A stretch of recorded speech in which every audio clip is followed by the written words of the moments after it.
Because I started writing my first song for him nga akong gibuhat kanang Santo Niño Gugma ko. That was 1980s pa. 80 pa until now, pila ka tuig na nilabay. It's a great honor and privilege to be part of the choir. So like, I have spent more than half of my life as a choir member already. So I always look forward sa mga services sa simbahan, labi na din sa Basilica. Since I think 2019, and then pag pandemic, wala mi naka-serve because well, we all know what happened. But later on, di-contact mi balik sa Basilica, and it's been a yearly endeavor na for our group. Tay bag-o nga gibuhat na ako nga kuan.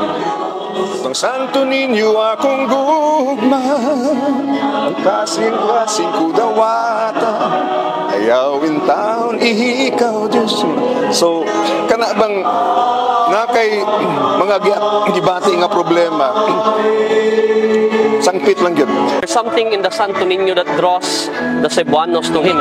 Kunya sa mga panahon nga naami daghang problema, sa amo lang pagsangpit sa Santo Niño, grabe gyud ang iyang guidance, iyang yung pagtubag sa among mga gipangayo. Every time I pray to the Santo Niño, I am reminded of his simplicity, of what it means, look, to be childlike.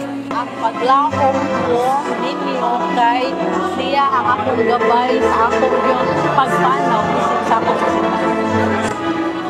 Ang patam ko kay ninyo kay inspirasyon ako sa akong pagpanalangin. This year, ako paglaom ninyo. Kagan pa niya akong mama ko.